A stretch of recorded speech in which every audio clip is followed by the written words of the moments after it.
Welcome to the ExecMBA podcast. I'm your host, Brett Twitty, and you are listening to a new episode. So this episode is all about the part-time MBA program here at the Darden School of Business. Today, we connect with Lauren Lopez-Maurer. Lauren is the Assistant Director for Academic Advising and Student Affairs for Darden's professional degree programs, and she's also the advisor for Darden's part-time MBA students. In this episode, we talk with Lauren about the structure and design of Darden's part-time MBA program, the part-time MBA student experience, and more. As always, if this conversation is helpful for you, please like this episode and subscribe to the podcast so you never miss an update. And remember, you can always check the episode description for links to Darden blogs, social channels, and more. And now, without further ado, here's my interview with Lauren Lopez-Maurer. Lauren, welcome back to the podcast. Thank you for having me. Well, it's great to have you here. How's everything going? How are you doing? Things are good. It's a really exciting time for our part-time students. Things are starting to ramp up with electives, but we're really excited. We're almost to summer. We're starting to get that spring itch a little bit, so really can't complain.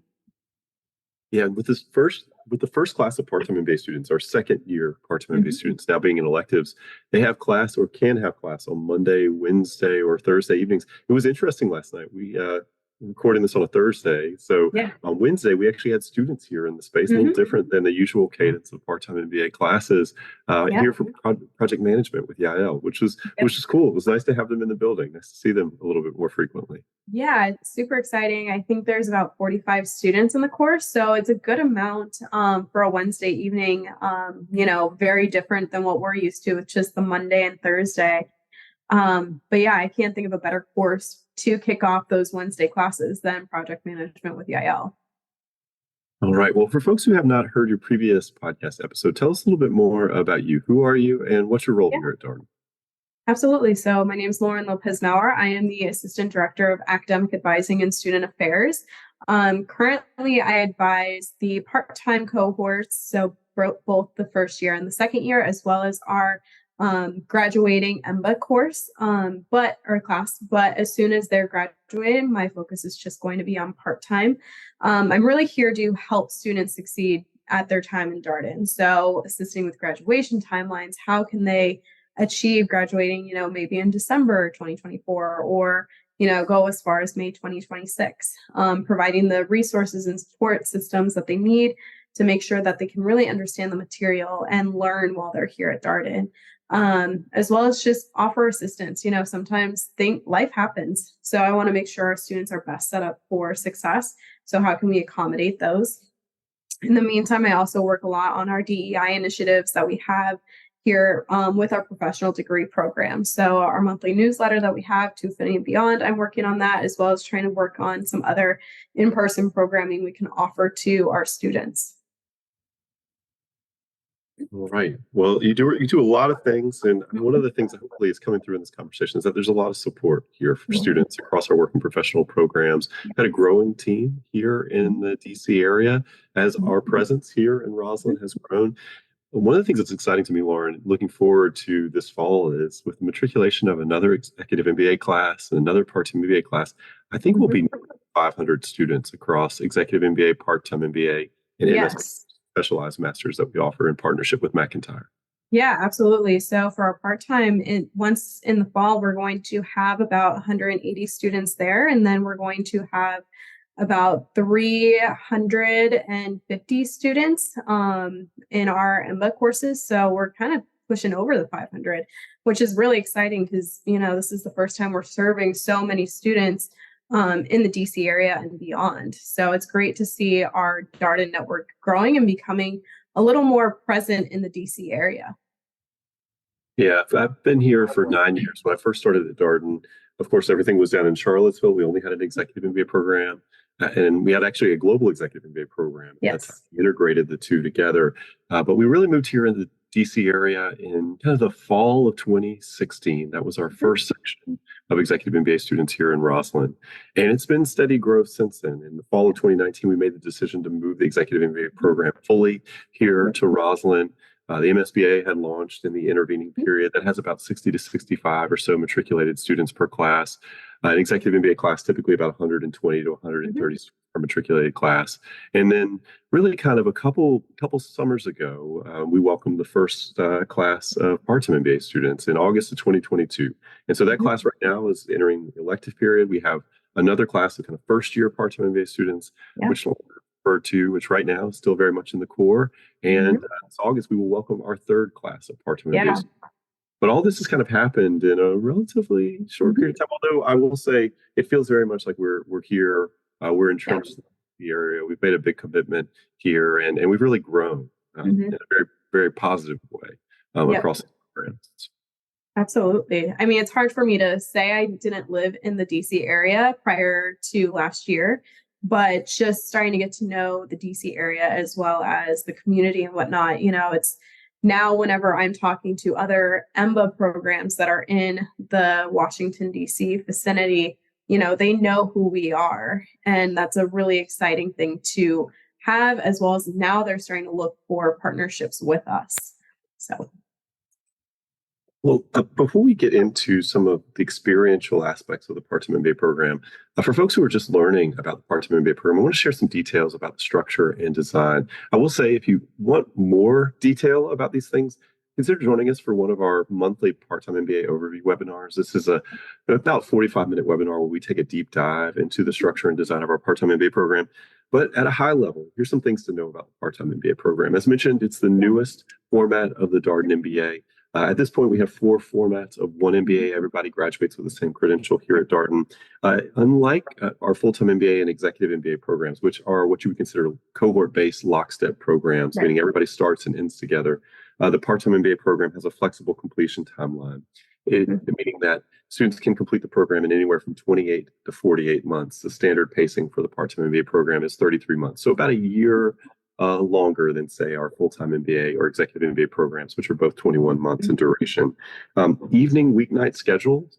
So during the first 18 months of the program, students are doing the core curriculum. This is a cohort-based lockstep portion of the program. So everybody's moving through those classes together as a group. You then move into an elective period, and that's really where the flexibility comes in. In that Mhm. elective period, students can choose how quickly or how slowly they like to complete the remaining credits. So if you're sort of thinking about this as a core followed by electives, you do 34 and a half credits of the 60 total credits required for graduation. You do 34 and a half in the core, and you have 25 and a half credits of electives, which roughly translates to about 17 elective classes. Yeah. And so during that core period, those first 18 months, you'll have class on Monday and Thursday evenings from 6 to 9:30 p.m. And the structure of the program is alternating in-person and virtual weeks. So the program is about 60% in person, 40% online, which is roughly similar to the other hybrid program that we offer, our executive MBA Yes. program, which is two-thirds in person, one-third online. And people have asked us about the reason for this structure. Was it because of COVID or something like that? No, it was not. We really wanted to give students flexibility. We thought 100% in person would be too rigid. We know people have other things going on in their life. They have travel, personal travel, work travel. And so by having these alternating in-person week followed by virtual week, in-person week followed by virtual week, students have some flexibility and can adjust their lives around the schedule. Yeah. When you get to the electives, as we referred to earlier, but it may have been missed, the elective classes right now are actually offered on Monday, Wednesday, and Thursday evening to give students more flexibility and more Yeah. choice during that elective period. Lauren, is there anything else you would add to that? Yeah, I would say there's even greater flexibility with the electives because students are able to cross enroll into other program electives as well. So I was talking to a student yesterday actually who said he might potentially be moving out of state, but he wants to finish the program and wanted to know the best way to do that. And we do offer asynchronous or all online courses in our elective season, which is awesome. But the one thing I suggested to him is actually looking into our exec electives as well, because those are quite a bit over virtual or online in the evening times. And then again, he can designate 1 or 2 weekends out of the quarter to come and be in class and still have that in-person learning opportunities. So I would say, like, even though they're specifically part-time students, doesn't mean they're limited to just the part-time program. There's other learning opportunities with our exec format as well as the full-time residential program. We're trying to figure out other ways in a co-curricular way to involve those cohorts and those classes. And so this is just one easy way, especially as it's hard to know where you're going to be in, 2 years essentially from when you start the program. Several students are potentially moving or switching industries, and so they need a little bit more flexibility than they needed when they first started. So it's awesome that we're able to give them the opportunity to still complete that Darden degree and have the same learning opportunities as everyone else as they go through all of these life changes. Yeah, it's a good point around being able to take electives across program. There's been a lot of work that's been done to align the calendars across our part-time MBA and executive MBA and even full-time MBA programs. We also have a short 10-day January term between the fall and spring semester. In the first year of the part-time MBA program, students take what's called the Professional Advancement course, which is a short career-focused course that happens during that January term. In the second year of the part-time MBA program, that's actually a time where you could take an elective or two. We actually saw students take a couple of electives. Electives during that period can be offered here in Roslyn, down in Charlottesville, maybe fully. Yes. So that's another opportunity to get ahead on your credits if you want to, as you work towards the 60 credits required for graduation. The other thing that I think is interesting, sort of think about the number of electives that are offered across these programs. So in a typical part-time MBA elective quarter, you might see around five, maybe six electives offered for the part-time MBA students. Again, smaller group of students right now. It's about 65 or so students taking electives. If you compare that to, say, executive MBA students, where we have about 120, 130 students taking electives in an elective quarter, there's typically about 10 or so electives offered in an executive MBA elective quarter. So to Lauren's point, yes, you can certainly look at the part-time MBA electives. Maybe those are the ones that work best for you. But you might also want to take a glance at the executive MBA electives if you can make that schedule work as if you were an executive MBA student. And there's still space available in those electives because it does broaden the menu that's available to you. You have a bit more options if you have some schedule flexibility. Absolutely. The other thing, Lauren, that we have not talked about yet is you have this cohort-based core period. The first 18 months, as we talked about, are cohort-based lockstep. And these 18 months are actually bracketed by week-long residencies, what are called Residency 1 or R1 and Residency 2 or R2. So you do a week at the beginning of the program, and then you have the core period. And then at the very end of that core period, you have another week long intensive. These week-long intensives are actually down in Charlottesville. So while the base location for the part-time MBA program, when you're in person for your weeknight classes, you're here in Roslyn. While that's the base location, you do get time in Charlottesville. So best of both worlds. So let's talk a little bit about what happens during these week-long residencies. Admittedly, we've had a couple students go through Residency 1. A couple classes of students go through Residency 1. We've had one class of students go through Residency 2. But these are, these are very exciting weeks. They're very active weeks. Lots of things happening. Do you want to share a little bit more about what these experiences are like? Yeah, absolutely. So I would say, even though both weeks are happening in Charlottesville and students get to stay at the Forum, which is affiliated with the Darden School of Business, they're different for a few reasons. So one, the first R1, as you mentioned, that's we put a lot of programming into that week. So it kind of functions as our, orientation, as well as one of the first chances that students can actually be together with their entire cohort, as well as all of these learning opportunities in terms of the courses and the faculty members that they meet and have sessions with.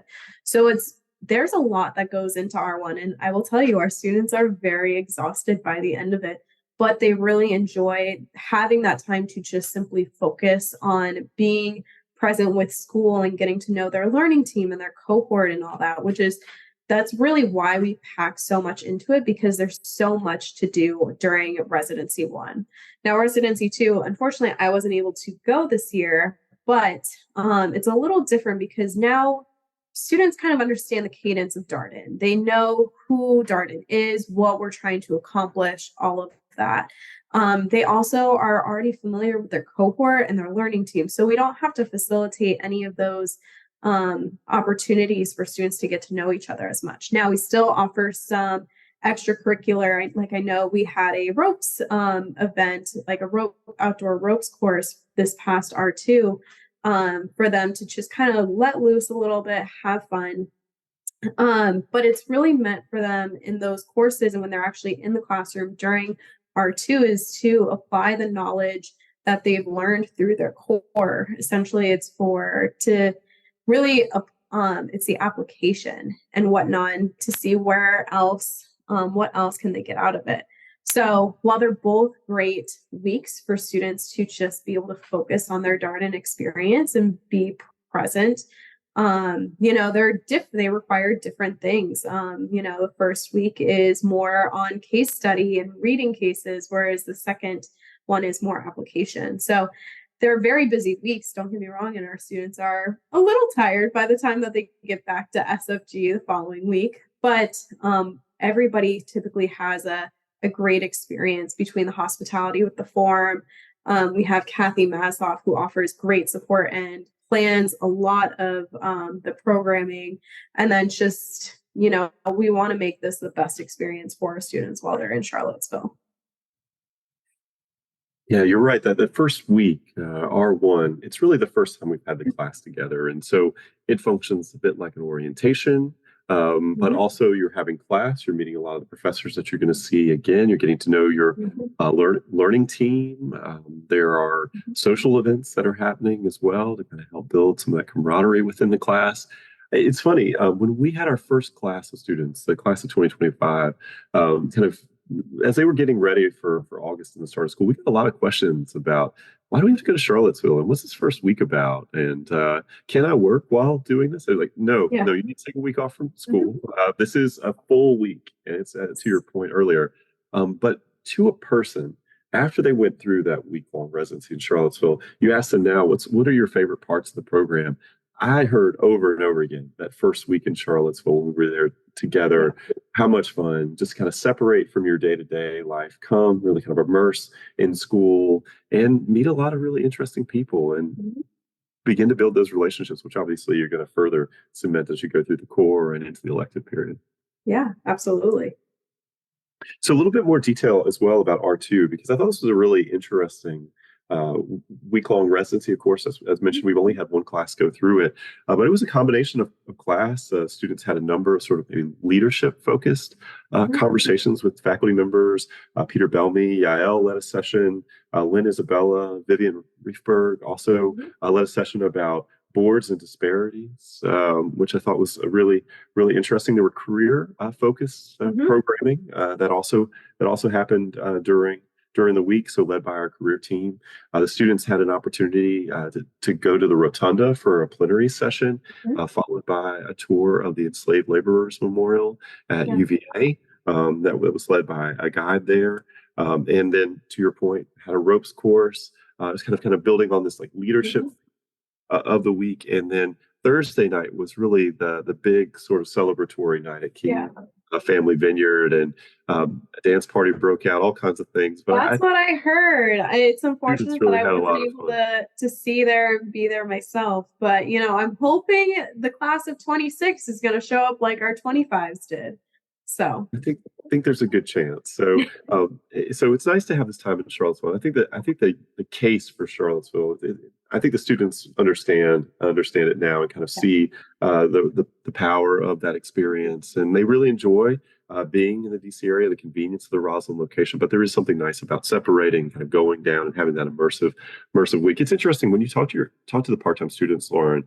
I don't know if you've heard this as much from them, but this is something that I've heard from a few of them, is that they think of themselves almost like residential students in an MBA program. Yes. Because so many of them are local. 85+% of the students live within 30 miles or less of our location here in Roslyn. So do you hear that from the students? I haven't heard that, but that doesn't necessarily surprise me. Our demographically, the part-time students are fairly similar to the residential full-time students. So that's where I can kind of see the similarity. A lot of our students are coming, specifically part-time, coming to get their MBA to help do a career switch or really push them forward in their current role or their company. And that's very similar to what the full-times want to do as well. So while it doesn't surprise me, that is, I would expect that actually, especially since SFG, we are our own campus. We are specifically Darden. and all that. Like, this is a space for students to come and be present. I've seen our part-time students come during the day so they can work, and then attend class at night. So we try and make it, even though we aren't the residential program, try to give them the same opportunities and experiences that full-time students might have. Yeah, I appreciate that demographic note. As we've talked with the prospective students, we've really underlined the part-time MBA students really look a lot like our full-time MBA students, the residential population down in Charlottesville, particularly when you look at things like years of work experience. The middle percentile for the part-time MBA class in terms of work experience is 3 to 8 years. So most of the students, sort of express that in terms of age, probably in their mid-20s to maybe late 20s, early 30s. Average work experience around 5.5. Again, very similar. The full-time MBA, where the average is typically around 4 to 5 years of work experience.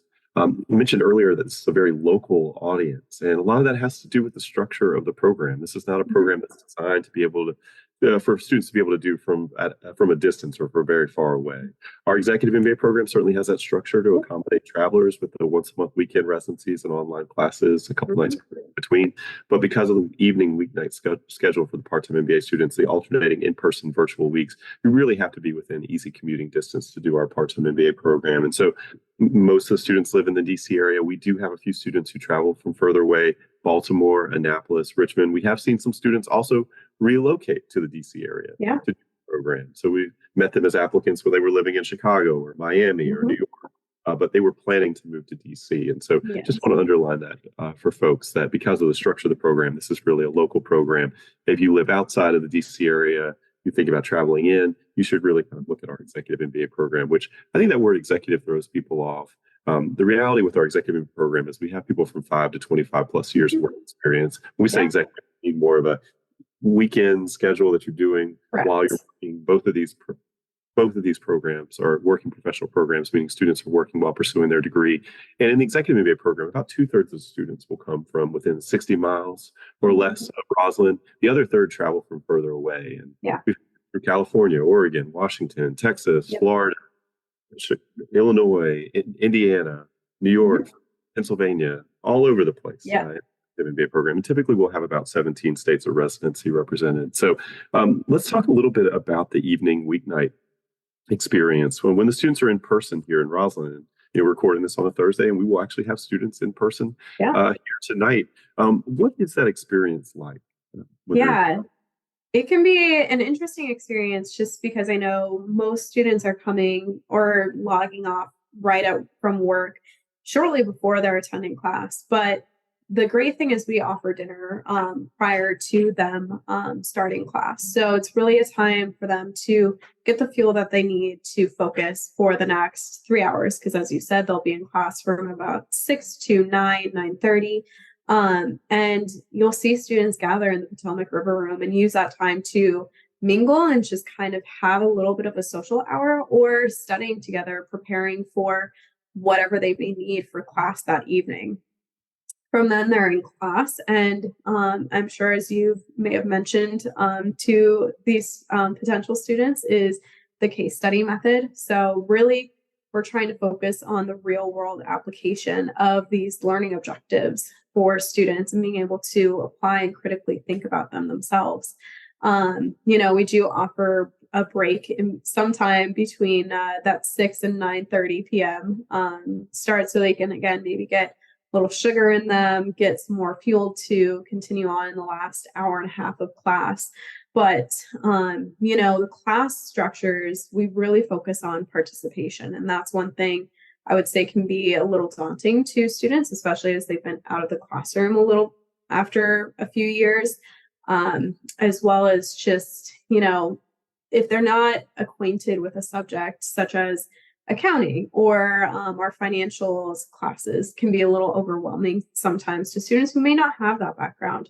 But again, for the Darden experience, what we really focus on is not necessarily if you're going to be right. We want to make sure that even if you have not necessarily the correct answer, but you're going to take something away from, what conversation that will prompt after class is over or even in class. So it's a really unique experience in terms of just the case study method and the conversations that our students engage in while they're in class. So that's kind of what students can expect when they're in person, and even virtually as well. But those in-person days between dinner, a little bit of a social hour prior to class.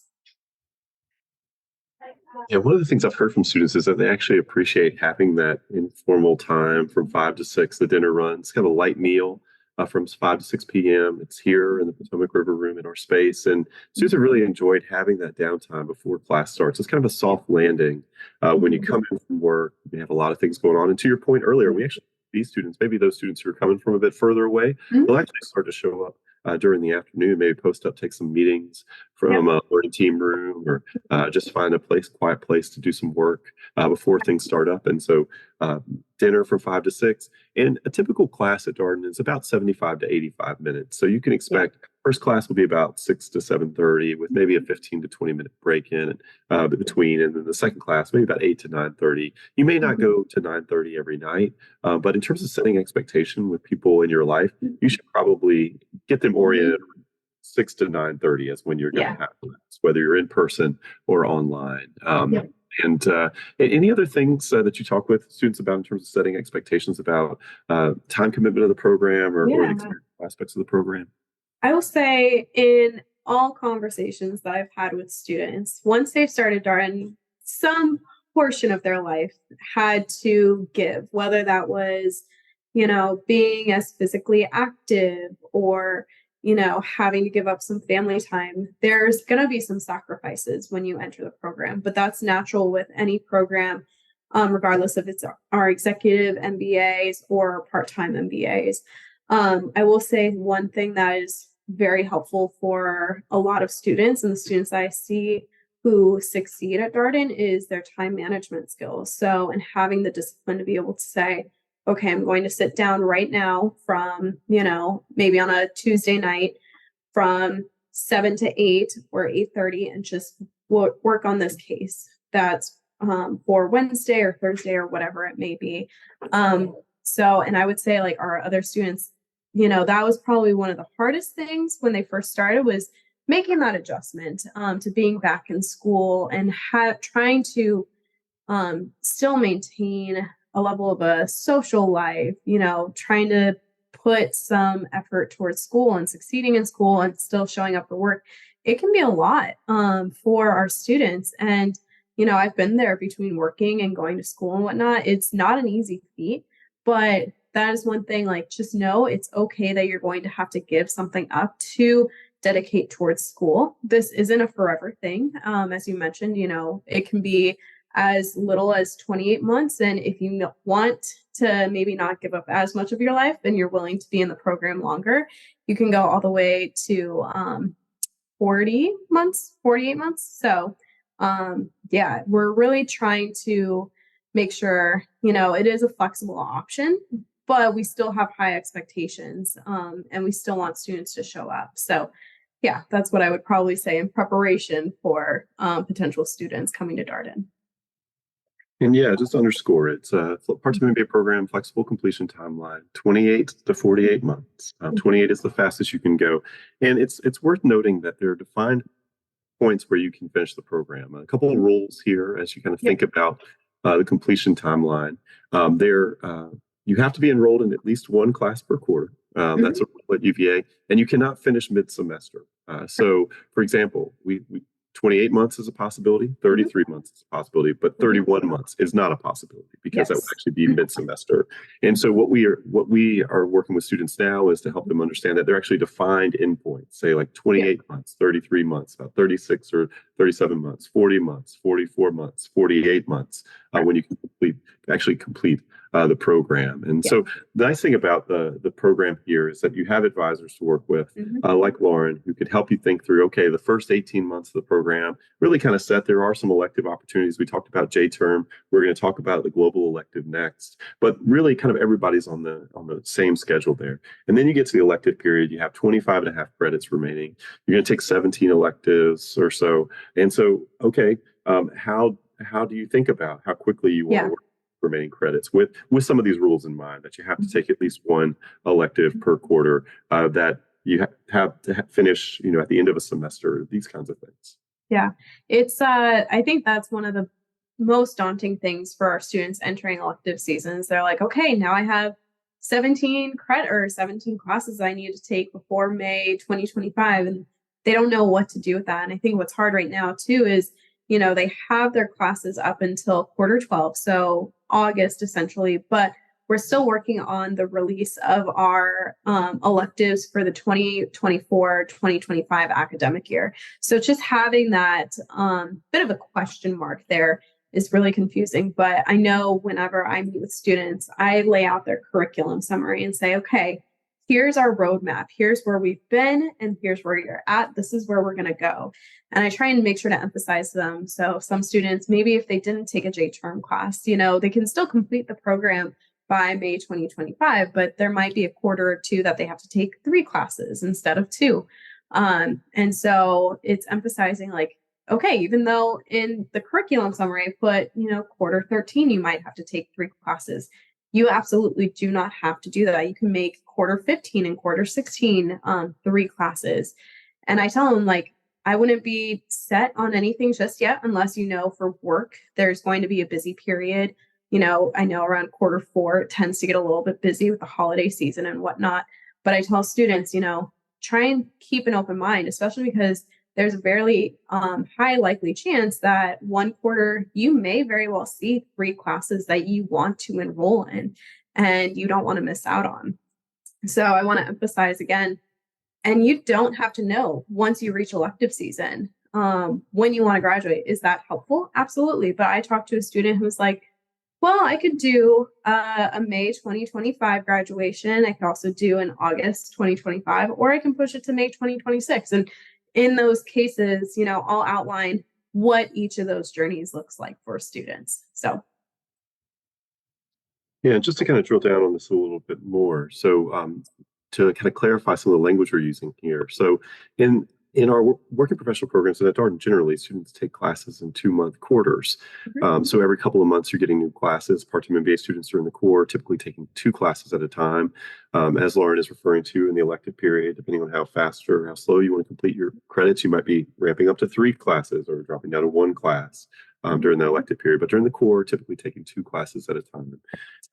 In addition, so you may be wondering about a semester. We talked about semesters. So a semester consists generally of 2 quarters. So, for example, the fall semester is, if you're starting the program, it's quarter 1 and quarter 2 equals the fall semester. And so semesters typically about 4 months or so in duration. And so Lauren had shared about the elective lineup. So we tend to announce the elective lineup as the faculty are being assigned 2 classes for a particular academic year. And so in January or February, we don't know the elective lineup for the next academic year because those assignments haven't happened. But as we get into late spring or so, we will know the elective lineup for the fall and spring semester because that's when faculty assignments are announced and the new electives will be announced. So yes, students won't have the full picture, but that's because of the way that faculty assignments are managed and elective assignments are managed. Yep, exactly. All right. So let's talk about the global elective.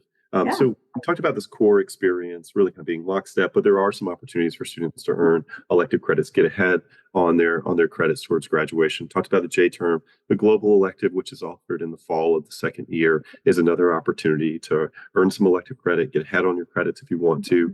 We've had 1 global elective thus far. Students in the first class went to Italy. We have another global elective coming up next fall or in the coming fall to Argentina. For our second class of part-time MBA students. What would you want students to know about this global elective offering? Yeah, I would say, we have our global experiences really to immerse students into the culture and the business of other countries and cultures. So I know, again, when students are going on these global trips, it's not a vacation, as much as probably some of them would wish it would be. It's really meant to get students involved, and it is a learning experience. So you'll have full days where you're going for 8 hours between business site visits and other extracurriculars. I will say our Center of Global Initiatives does a fantastic job on planning these trips so students have a full itinerary. I will say, like, there is some flexibility in terms of going to dinners and whatnot. Some of our executive MBA students, when they were in Argentina, went to a Michelin star restaurant. So it's really an opportunity to see how else business operates in other parts of the world. We're still, our Center of Global Initiatives is working on our part-time specific global residencies. And sometimes they are open up in other circumstances, not all the time, only if there's available spots and whatnot. But as long as students are willing to cover the additional cost of a global residency, it's a great experience to have while they're at Darden. Because again, you can go see this other country and see how business is done otherwise in an opportunity that you may not have unless it's with your specific company that you're working for currently. So. Yeah, good point on the cost. So the global elective does come with an additional global course fee of $5,000. So something to think about as you're thinking about the financial dimensions. On that first global elective, we did have a good group of part-time MBA students, but they're actually joined by a few executive MBA students. Yep. So occasionally you'll see some cross enrollment, even for the courses. And I actually think we're going to have some part-time MBA students go on some executive MBA global residencies in the quarters, from what I hear from the CGI team. To Lauren's point, you should not think of this so much as a trip, as a course, because you're going to be very busy. Most of the week will be taken up with company visits and hearing from leaders at companies. The typical structure is that you're expected to be on location by Saturday, and programming will really run Sunday through Friday night, with the idea that you travel home. You can certainly stay longer if you want, but the idea is that you travel home on Saturday. And so a very full week. These are not experiences that you can have just as a tourist in the country. And so you are going to meet firsthand with senior leaders at companies that are really kind of unique to that location, have grown up in that particular market, that represent really kind of a particular business that has incubated within that area, within that region. And so the goal, hopefully, is to give you a sense, a feel for what business looks like in this particular country, some of the opportunities, challenges, and get you attuned to how things like social context, political context, regulatory environment, cultural context, all these kinds of things shape the expression of business. And I will say it is led by a faculty member at Darden and a staff member as well to help with the logistics and everything. So you have the Darden support while you're out there, and you're still getting a Darden experience, even if you're not specifically in a Darden classroom. So it's a really great experience for students, I always say. I'm hoping at some point I'll be able to join our students on a global residency so I can experience the craziness and the busyness. But, every student that I've spoken to that has gone on a global residency doesn't regret it and says it was one of the best experiences that they had at Darden. So. All right, Lauren, well, a couple of last questions for you. We've covered a lot of ground here. Obviously, there's a lot of details in this podcast. And as mentioned, if you want to take a deeper dive into the structure and design of our part-time MBA program, be sure to join us for a part-time MBA overview webinar, where we really work through step by step all the things that we've talked about here today, but just in more detail. You get a chance to hear it again, and I think that helps make it a bit stickier. So, Lauren, what is your favorite thing about the part-time MBA program? I think I have to go with our students, even if it doesn't matter what background they come from, but they all have such interesting stories and interesting roles. And it amazes me what these students are trying to accomplish with their MBA or just beyond. And so, as I've mentioned, I've had a few more advising meetings with students over the last few weeks because of electives, but it's been great to get to know them a little bit more on a personal basis and whatnot. I've seen them after class on a Thursday, our part-time 26ers go to Open Road, which is not even a block away from SFG, just to continue to have that community and that social sense. And so it's one of those things, I think the part-time program, it's going to be a long haul. Whether you do it for 28 months, over 2 years is still a long time. And so these students really get to know each other as well as us as staff members to assist them in their journey. And it's just so exciting to see, where they started and where they're going. Yeah, I appreciate that point. You're not on this journey alone. You have a lot of support, classmates, the program team, and one of the big things for anybody doing a working professional program, whether you're a part-time MBA student, an executive MBA student, MSBA student, is how do you manage your time and energy? You're going to have a lot of things competing for these limited resources, and so creating structures in your life that allow you to kind of be present with whatever you're doing.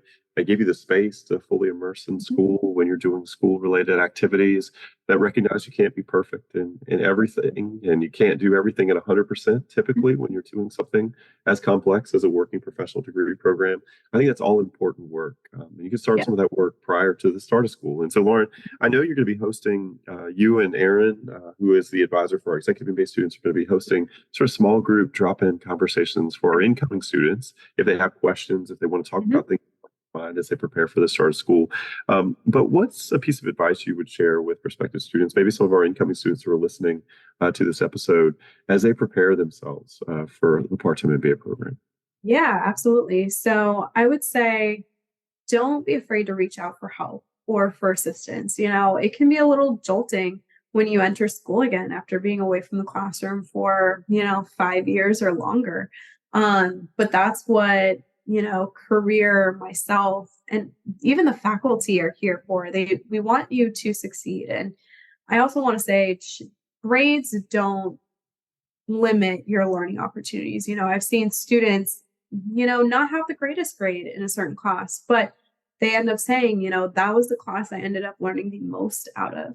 So while we have high expectations here at Darden, we have the support system between all, everyone involved to help you succeed. Because again, what matters most here is what you're going to take away and apply in your work environment or your personal life. And that's not limited to just what is in the classroom and what grades are given to students. So again, be prepared to be a little jolted when you first come, but everything will work out the way that it needs to be. I think that was one thing that a lot of students I've talked to have said, like, was kind of the hardest thing was the adjustment back to school. But give it some time. You'll get there, you'll develop friends, and you're not alone in this. As you said, you have your cohort, you have your classmates, your learning team, you have the program team, career. I can't tell you, there's countless people here to support you on your way to that graduation. Yeah, that's a great point. Recognizing that being back in a school environment, some of those muscles may have atrophied a bit, maybe a bit of rust since your last educational experience, and that's a pretty common feeling for everybody. And embrace that, talk with people about that, be vulnerable. I think the more you can be open about what you're feeling challenged by, I think you find a lot of connection in that in these kind of programs. I think people may feel like that's a risk in a graduate school environment, particularly at a professional school, but it's not. I think it's very empowering for people because whatever you're dealing with, there's someone else or probably someone's else. I don't know how to say plural on that one, but there are other people in the class feeling that exact same thing. And I think the students that are willing to ask for help or say, hey, I need a little more support, those are the students that end up getting the most out of the program because they're utilizing office hours with the faculty members and, seeing what other academic resources that there are, building your Darden network and all that. So again, success isn't limited to grades here at Darden. And we want to make sure that you have a holistic learning experience between the co-curriculars events with our, part-time student association or the other clubs that we have. And so again, reach out to help because you're not the only one in this, and you're certainly most likely not the first person to be going through this as well. Yeah, one of the things that I've heard people say, and I think this is important, when you come back as an adult learner, right? This is a little bit different than your undergraduate experience or Yep. typically the last educational experience that our students have had. Be learning oriented, not so much outcome oriented or grade oriented, but be learning oriented. Where did you start with your knowledge in the particular subject and where did you end? And what did Yeah, you learn over the course of that? I think if you focus on that, the rest of it takes care of itself. exactly. But that I think is a very positive, constructive way to approach class. I think that can be a shift for many people because we are so conditioned to think about grades and judge what we've accomplished in a particular course by the grade that we received. But when you're an adult learner and you're doing a working professional program, the more you can focus on what you're learning and what you're gaining and where you started to where you ended up, I think the better off you'll be. So, Lauren, last question for you. Any other words of advice? Anything else you would encourage our part-time MBA prospective students to keep in mind? Yeah, I think just be willing to put yourself out there. Again, it can be a little daunting starting a new program that you're not accustomed to, especially as many students aren't familiar with the case study method, or again, just being in a new space that you haven't been a part of. So be open to the potential that you have here. It can seem very scary, but take the chance. There's nothing wrong with that. And we want to support students or even prospective students. Darden may not be the right fit for them, and that's okay. We want to help them get to where they want to be regardless. There's lots of small steps you can take as a prospective student to kind of demystify some of these things. Join us for an in-person class visit. Come to a Yeah. virtual mock class. These are great ways to experience the community or get a feel for what Yeah. the case method looks like. Talk to our current students. We do student panels. We do a series of structured conversations called My Darden Journey, where students talk about what led them to pursue an MBA, why Darden, what they're getting out of the experience. Listen to the podcasts. We have lots of student conversations here.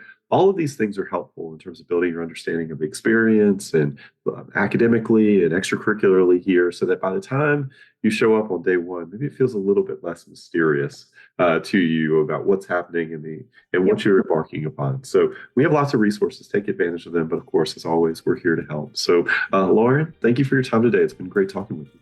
Thank you so much. It was great being here. And that was my interview with Lauren Lopez-Maurer, Assistant Director for Academic Advising and Student Affairs for Darden's professional degree programs. As always, if you have any comments, suggestions, requests, anything you'd like us to cover here on the podcast, we're all ears. We can be reached at that's ExecMBA at Darden, Virginia.edu. Till next time, stay safe, be well, and thanks for listening.